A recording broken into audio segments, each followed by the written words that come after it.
Meditation শৃঙ্খল মুক্তির পথ। মানুষের অসীম শক্তি ও সম্ভাবনাকে সবসময় শৃঙ্খলিত ও পঙ্গু করে রাখে সংস্কার ও ভ্রান্ত বিশ্বাস।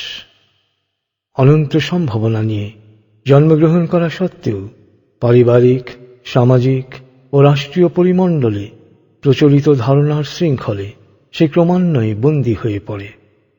পরিবেশ যা তাকে ভাবতে শেখায় সে তাই ভাবে, যা করতে বলে তাই করে। যে হতে পারত যুগস্রষ্টা বিজ্ঞানী, হতে পারত শতাব্দীর অভিযাত্রী, অমর কথাশিল্পী, হতে পারত মহান নেতা বা বিপ্লবী, হতে পারত আত্মজয়ী বীর বা ধর্মবেত্তা, সেই মানব শিশুই সংস্কার ও ভ্রান্ত ধারণার বন্দী হয়ে পরিণত হচ্ছে কর্মবিমুখ, হতাশ, ব্যর্থ কাপুরুষে।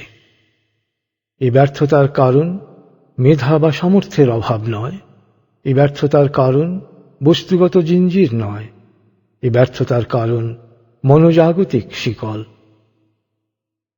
প্রতিটি মানব শিশু সুপ্ত মহামানব রূপে জন্মগ্রহণ করে, কিন্তু কায়েমি স্বার্থ সৃষ্ট মনোজাগতিক জিঞ্জির বেশিরভাগ ক্ষেত্রেই ধীরে ধীরে তাকে পরিণত করে এক অসহায় নিরুপায় প্রাণীতে।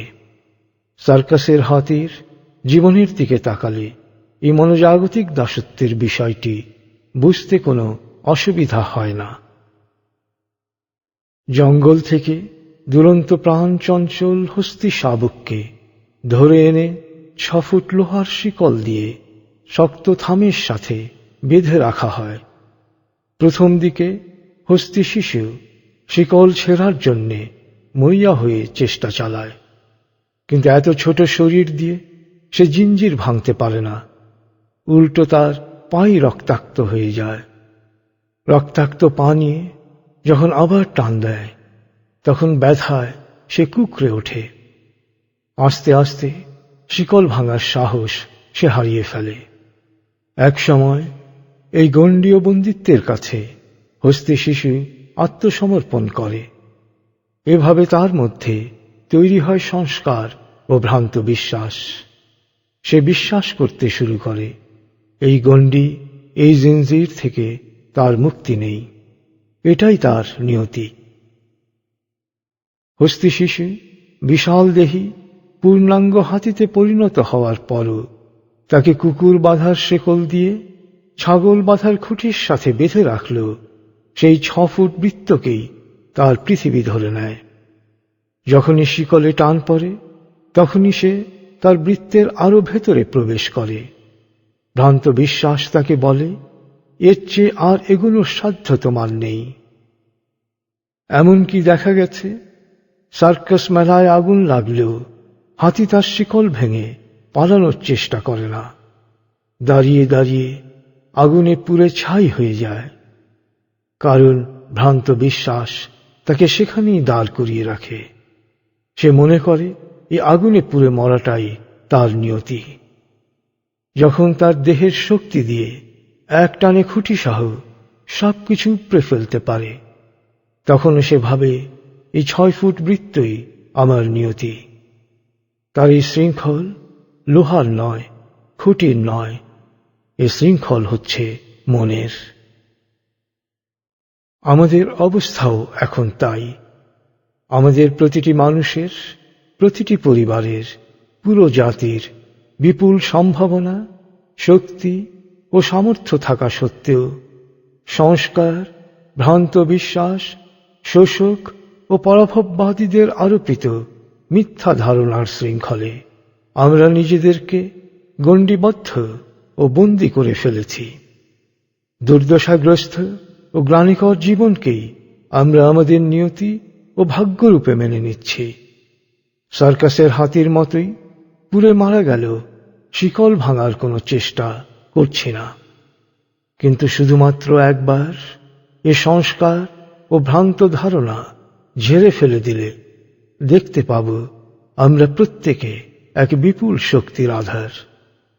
এই ভ্রান্ত ধারণার শিকল ভেঙে মুক্ত বিশ্বাসে উপনীত হওয়াটাই হচ্ছে মানুষের আসল স্বাধীনতা। কারণ মুক্ত বিশ্বাস হচ্ছে সকল সাফল্য, সকল অর্জনের ভিত্তি।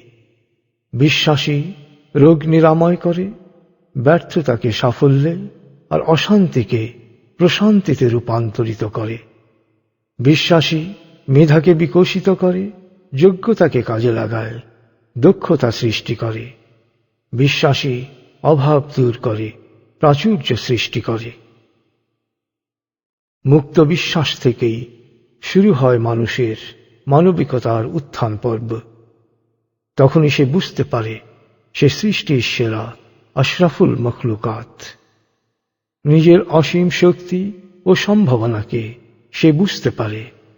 লোভ, লালসা, ভীতি, কাপুরুষতা ও প্রবৃত্তির শৃঙ্খল যে অনন্য মানব সত্তাকে বন্দী করে রেখেছে, তা থেকে নিজেকে মুক্ত করার শক্তি তার মধ্যে জন্ম নেয়। সে মুক্তি পায় প্রাত্যহিক জীবনের ক্লান্তিকর একঘেয়েমি থেকে। মুক্ত বিশ্বাস প্রতিটি কাজে চিত্তকে করে একাত্ম, আর কাজের সাথে একাত্ম হতে পারলে প্রতিটি কাজ হয়ে ওঠে আনন্দের উৎস। দৈনন্দিন জীবন বেশিরভাগ চিন্তাশীল মানুষের জন্যেই যুগে যুগে ছিল এক ক্লান্তিকর বিড়ম্বনা। এ ক্লান্তিকর বিড়ম্বনা থেকে মুক্তির পথ সচেতন মানুষ সব সময় খুঁজেছে। এক শিষ্য গুরুর কাছে বললেন, এই ভাত খাওয়া, গোসল করা, কাপড় পরা, সংসার করা, প্রার্থনা করা, এই একঘেয়েমি থেকে মুক্তি চাই। গুরু বললেন, ভাত খাও, গোসল করো, কাপড় পরো, সংসার করো, প্রার্থনা করো। কিছুদিন পর শিষ্য আবার আরতি জানালেন। গুরুরও সেই একই জবাব, একই নির্দেশ। গুরু বাণীর মর্মার্থ উপলব্ধি করতে শিষ্যের লেগেছিল এক যুগ। এক যুগ পরে তিনি বুঝেছিলেন, যান্ত্রিকতার স্বয়ংচালিত ক্রিয়ার মতো কাজ করে যাওয়ার ফলেই প্রাত্যহিক কাজে একঘেয়েমি চলে আসে।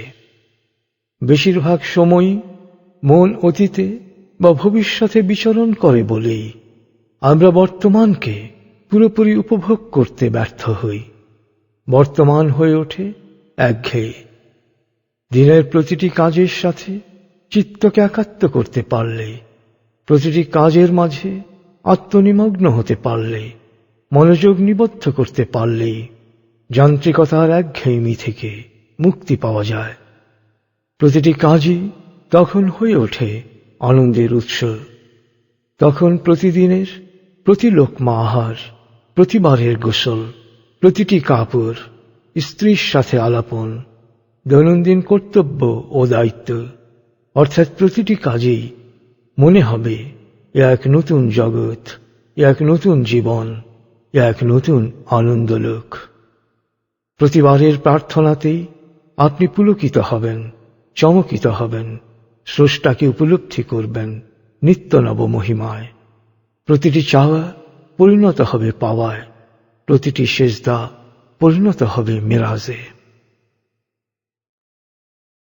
ভ্রান্ত ধারণা ও সংস্কারের শৃঙ্খল মুক্তির পথ হচ্ছে মেডিটেশন। দৈনন্দিন কাজের একঘেয়েমিকে নতুন আনন্দলোকে রূপান্তরিত করার পথ মেডিটেশন। কারণ মেডিটেশন আপনার মনকে বর্তমানে নিয়ে আসে। মেডিটেশন অতীতের ব্যর্থতার গ্লানি আর ভবিষ্যতের আশঙ্কা থেকে মুক্ত করে বর্তমানের প্রতিটি মুহূর্তে সংযোজন করে নব নব মহিমা। প্রতি মুহূর্তে প্রতিটি বিষয়ের অন্তর্লোকে সে মনকে প্রবেশ করায়। আপাত দৃষ্টিতে সাধারণ সচরাচর বিষয়কেও নতুন পর্যবেক্ষণী আলোয়, নতুন বৈশিষ্ট্যে ভাস্বর করে তোলে। অন্তর্লোককে উদ্ভাসিত করে নতুন জ্ঞান আর উপলব্ধিতে। মেডিটেশনের মাধ্যমেই আপনি সংযোগ সাধন করতে পারেন আপনার অন্তরের আমির সাথে, আপনার শক্তির মূল উৎসের সাথে। এই আত্মশক্তির আবিষ্কার ও আত্মানুভব এমন এক মুক্ত বিশ্বাস যা আপনাকে সকল শিকল থেকে মুক্ত করবে, দৈনন্দিন একঘেয়েমি রূপান্তরিত হবে আনন্দে। মেডিটেশনের পথ ধরেই আপনি লাভ করবেন পারিপার্শ্বিক দুষ্ট চক্রের শৃঙ্খল ভাঙার অন্তর্গত শক্তি। সংকীর্ণ, ভ্রান্ত ও ক্ষতিকর আচরণ অভ্যাস ছিন্ন করে লালিত অভ্যাস চক্র ভেঙে বপন করবেন মুক্ত আচরণ অভ্যাসের বীজ। ভয়, উদ্বেগ, হতাশা কাটিয়ে লাভ করবেন অভূতপূর্ব প্রশান্তি। পুরনো আমির জায়গায় স্থান করে নেবে নতুন আলোকিত আমি। আপনি অতিক্রম করবেন আপনার জৈবিক অস্তিত্বের সীমাবদ্ধতা। আপনার উত্তরণ ঘটবে অনন্য মানুষে। আপনি পাবেন আপনার প্রথম ও পরিপূর্ণ স্বাধীনতা।